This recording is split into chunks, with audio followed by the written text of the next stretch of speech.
무심코 먹고 있는 이 음식들이 당신의 신장과 관절을 망가뜨릴 수 있습니다. 염증을 유발시키고 당독소로 인해 오랜 시간 자기도 모르는 사이 장기를 지치게 만들 수도 있습니다.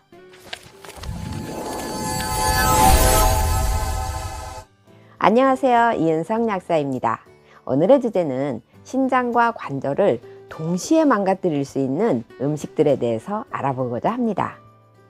또 영상 보고 먹을 게 없다고 불평하시는 분들 계실 거 압니다. 오늘날 음식들이 맛과 편리성에 의해서 안 좋은 음식인데도 불구하고 안 먹을 수 없는 경우가 너무 많으니까요. 좀 먹는 것은 어쩔 수 없지만 즐겨 먹지는 않아야 된다는 겁니다. 매일 달고 살거나 한꺼번에 많은 양을 폭식하거나 이런 것들을 피해달라는 겁니다. 첫째, 당독소가 많이 든 음식입니다. 당독소는 당과 단백질이 결합해서 생성된 최종 당화산물을 의미합니다. 이는 매우 끈적끈적하게 조직이나 혈관에 달라붙는 성질을 가지고 있고 신체의 노화를 촉진합니다. 게다가 당독소가 생성되면 우리 몸의 항산화 방어 역할을 하는 세포가 약해져서 활성산소도 많이 생성됩니다. 신장이 서서히 망가지고 염증이 생길 수 있습니다. 그러면 당독소가 많은 음식은 무엇이 있냐고요? 당독소는 음식을 가열하면 생성이 되므로 아예 없는 식품은 거의 없습니다. 다만 아주 높은 것을 되도록 피하시면 됩니다.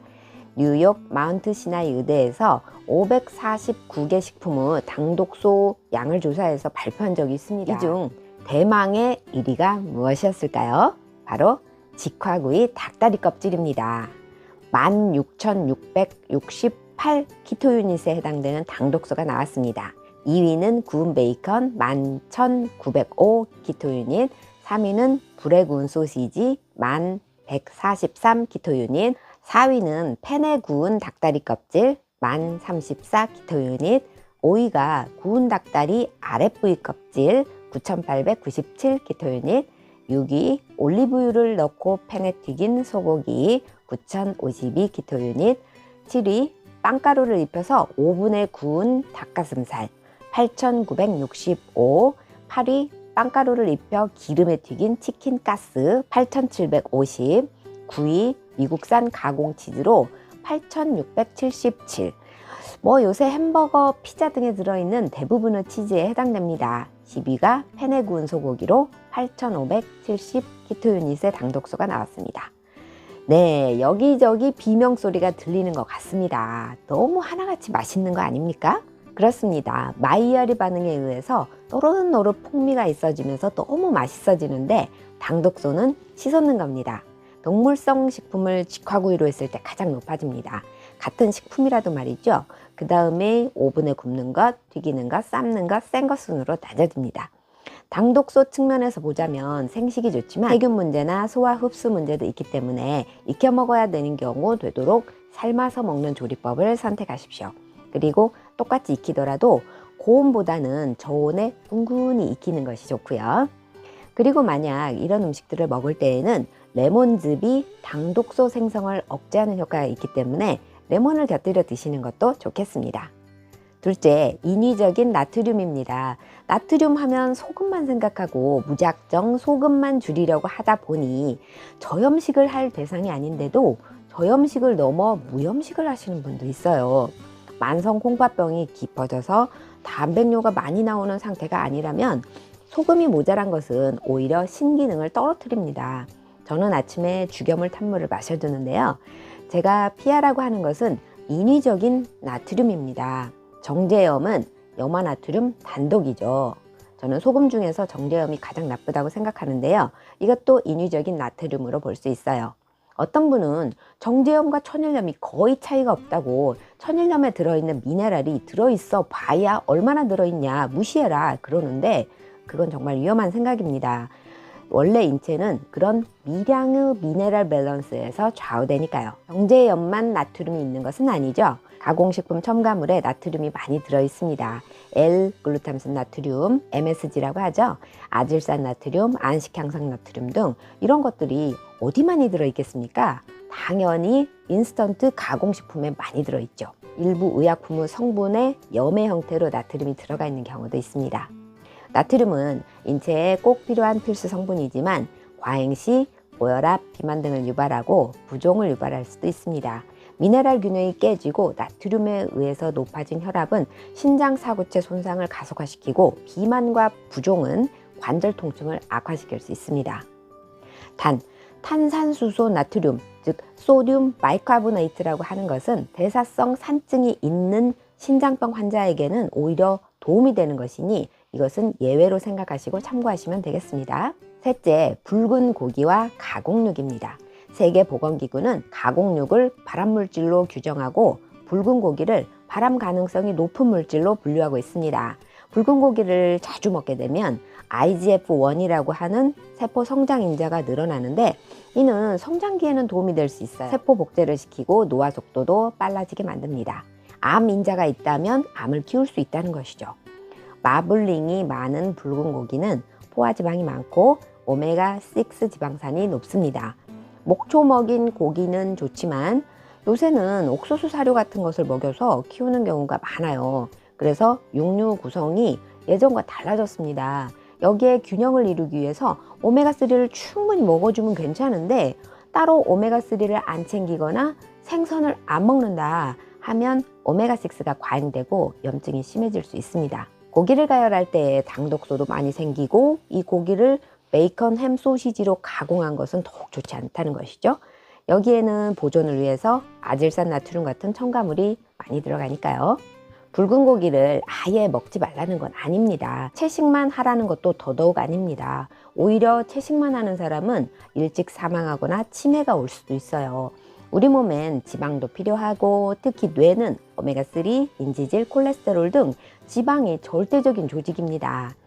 채식주의자는 동물성 식품에서만 얻을 수 있는 비타민 B12가 부족해져서 별도로 섭취해주지 않는다면 호모시스테인이 과잉 증가하여서 혈관이 손상될 수도 있습니다. 제가 말씀드린 요지는 가공육은 되도록 피하되 고기를 먹을 때에 한꺼번에 폭식하듯이 많은 양을 엄청나게 먹게 되는 것이나 매일 고기 반찬 없으면 못 먹는다 하는 식의 그런 경우를 피하라고 말씀드리는 겁니다. 단백질은 신장에서 원래 안 빠져나가는 게 정상인데 한꺼번에 많은 양이 들어오면 신장에서 과부하가 걸려서 밀려서 빠져나올 수가 있어요. 이렇게 단백질이 자꾸 빠져나가다 보면 사구체가 손상이 되겠죠. 특히 웨이트용 단백질 파우더를 부대째 사놓고 먹는 그런 광경도 보았는데 이런 것들도 갑작스럽게 대량의 단백질이 들어오게 되므로 신장에 무리가 갑니다. 세계암연구기금에서는 붉은 고기는 일주일에 3인분을 넘지 않도록 권고하고 있습니다. 하루에 단백질 섭취량을 정해서 조금씩 하루에 나누어 드시는 게 이상적입니다. 한꺼번에 들어올 경우 단백질이 완전 소화되기도 힘들겠죠.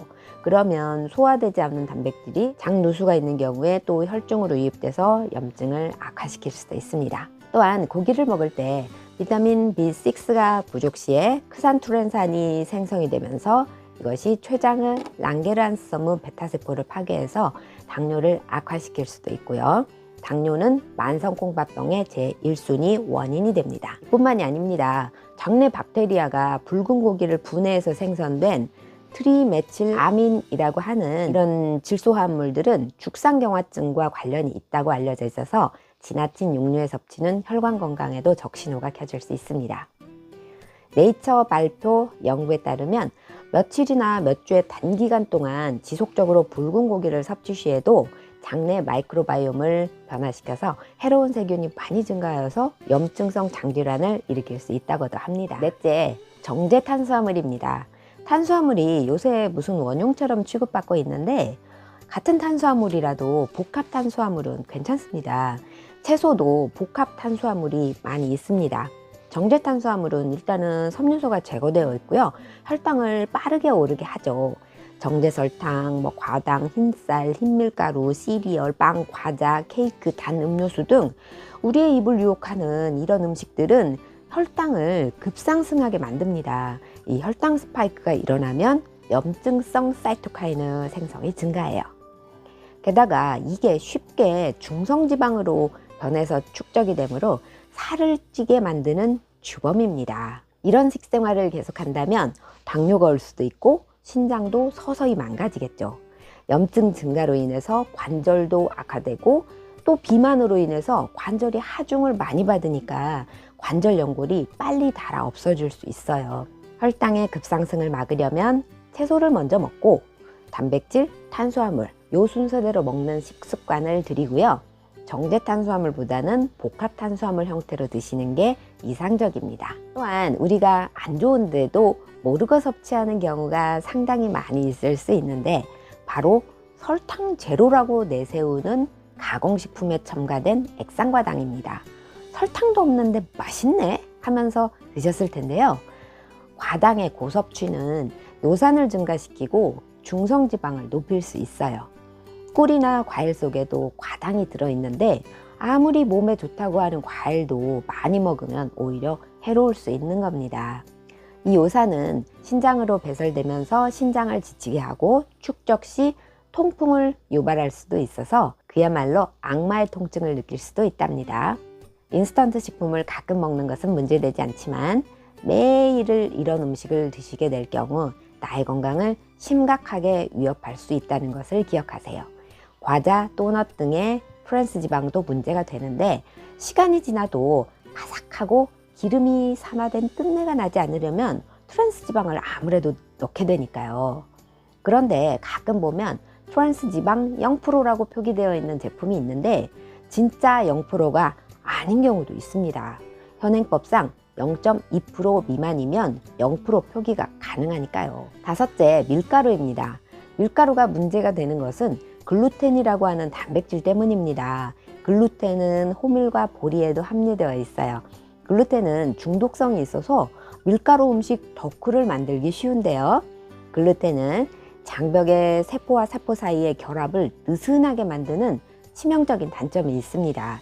장누수가 있는 사람은 더 심해지면서 소화되지 않는 단백질들이 마구 들어온다면 류마티스 관절염 같은 자가 면역 질환을 악화시킬 수도 있습니다.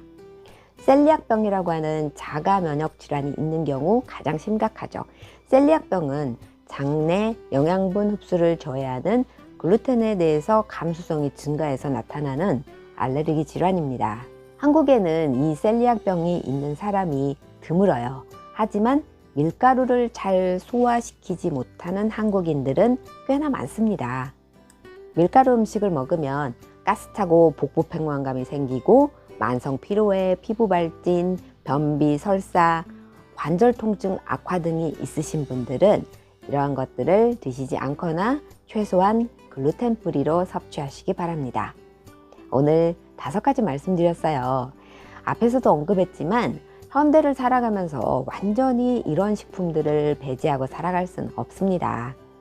지금 현재 신장병이 생겼거나 이미 관절이 많이 악화되신 분들은 아예 끊는 것이 좋고요. 그렇지 않은 분들은 많이 자주 드시지는 말라는 것입니다. 그러면서 평소 자연밥상으로 건강한 식품을 자주 먹어주면 그래도 상쇄되는 것이니까요. 다음 주에는 관절 영양제에 대해서 말씀드릴게요. 오늘 영상 도움이 되셨다면 좋아요, 구독 안 하셨으면 구독 부탁드릴게요. 다음에 만나요. 행복하세요.